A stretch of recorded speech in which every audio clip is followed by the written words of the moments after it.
Carl Gugasian was born on the 12th of October 1947 in Broomall, Pennsylvania. His parents had emigrated to the States a few years prior, coming from the country of Armenia in Europe. Details about his childhood are scarce, but he presumably had a relatively ordinary upbringing. His criminal story begins at the young age of 15. One day, he walked into a candy store and started robbing money from the counter. In the process, he was shot by the owner of said store. He recovered after a while, but this robbery led to him having to serve time in a youth correctional facility in Pennsylvania. He was sentenced to 2 years inside the facility and was eventually released in 1964. He was now 17 years old, and in the back of his mind, he thought that he couldn't have an ordinary life and that a criminal career was his best option. Despite these thoughts, he carried on his education and had a normal life like any other student. In 1971, Gugasian secured a place at Villanova University. There, he studied electrical engineering and successfully graduated, obtaining his bachelor's degree. Following this, he decided to enroll in the US Army, which led to him having to move to Fort Bragg in North Carolina. Once he concluded his training, he studied a master's degree in the University of Pennsylvania in systems analysis. After having achieved his master's degree, he went on to do something even more challenging and began doctoral work in statistics and probabilities. During his free time, Gugasian planned mock robberies.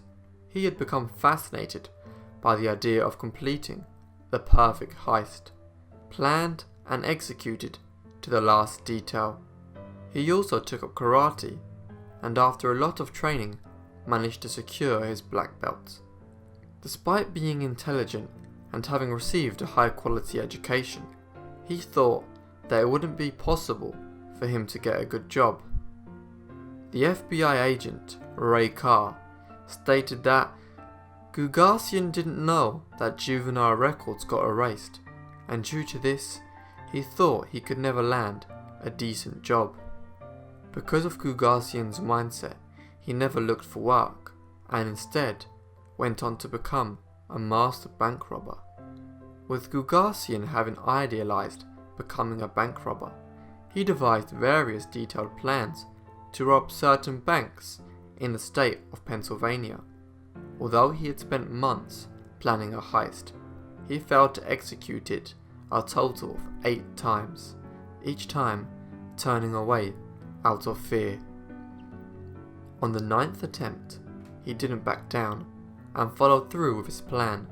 However, it didn't go as he would have hoped. He was forced to use a stolen getaway car to flee the crime scene. Following this, he promised himself to be more careful, making sure to plan each detail of every heist. To devise his plans, Gugasian would go to his local library and study street maps, as well as the topography of the surrounding area, to calculate his escape plan and the potential risk of robbing certain banks. Above all else, Gugasian prioritized safety. Because of this, he would only rob a bank if it complied with his specific criteria. First, the bank had to be in a rural area and next to a main road. Secondly, each bank had to have a forest or woods nearby, and the woods also had to have a highway next to it. All of this reduced the chances of him getting caught, as he would be deep in the woods by the time police, especially in rural areas, made it to the crime scene. Moreover, he always robbed when the sky was dark in order to make hiding easier. For this reason, he usually only robbed banks in the autumn and winter, and made sure these banks closed late.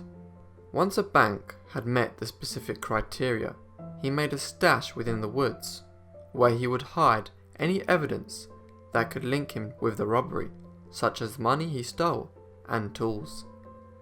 After news from the robberies cooled down, he would go back and get the money he had hidden away.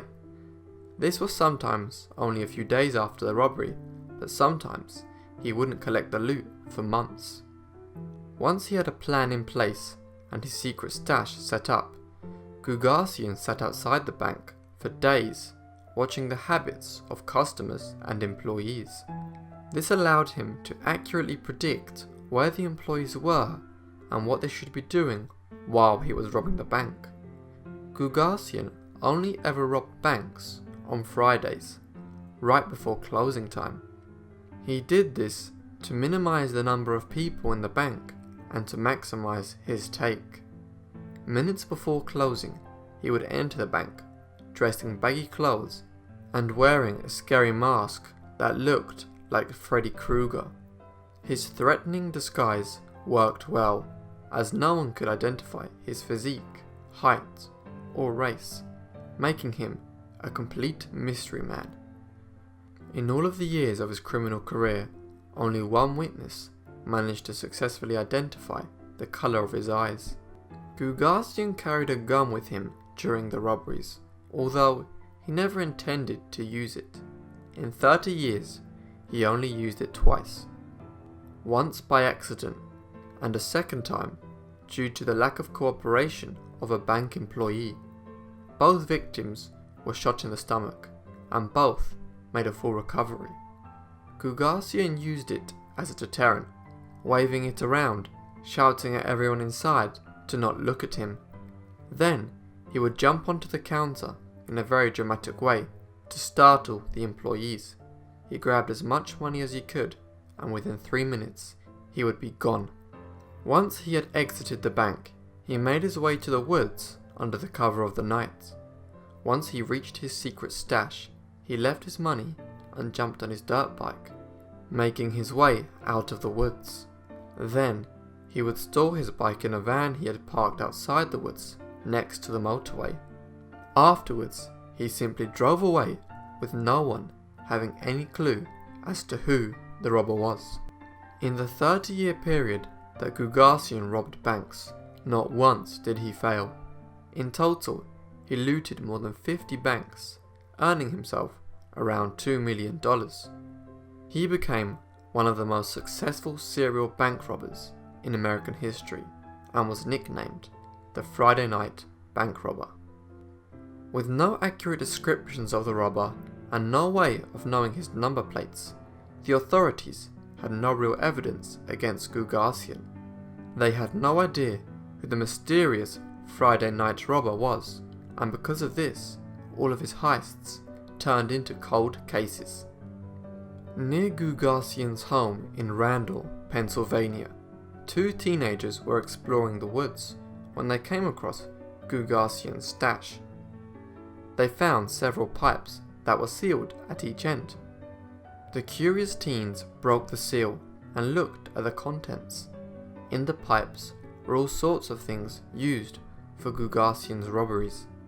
This included masks, maps, weapons, and ammunition. The teenage boys got into contact with the local police, and it wasn't long until the FBI were on the case. The police knew the stash belonged to the Friday Night Robber. It was just a matter of time until they discovered his true identity. The maps in the tubes led investigators to other secret stashes that belonged to Gugasian. In one of the hidden locations, police found a gun that still had a serial number on it. They traced the gun and learned that it was stolen from Fort Bragg almost 30 years ago in the 1970s.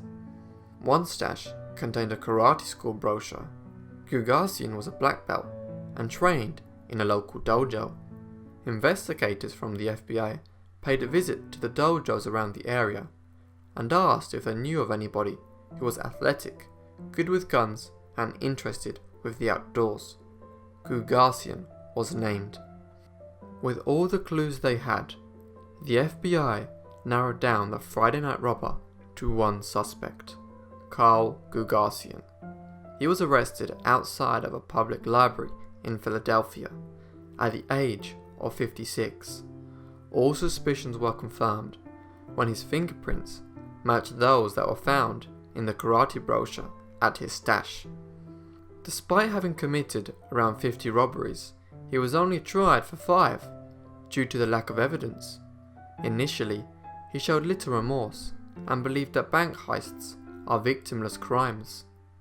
He pleaded not guilty, hoping to get away with his crimes, but Gugasian had a change of heart after talking to his victims that had been traumatized from his robberies.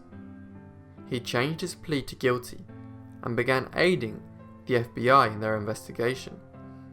He was sentenced to 115 years behind bars in New Jersey's Federal Correctional Institution at Farrington. However, this was reduced to 17 years because he helped the police solve all of his unexplained robberies and cooperated with their needs. Gugasian appeared in a training video teaching FBI agents to catch bank robbers. This was distributed to law enforcement academies all over America. During his time in prison, he taught fellow inmates calculus. He was released in 2017 at the age of 69 and continues to teach inmates.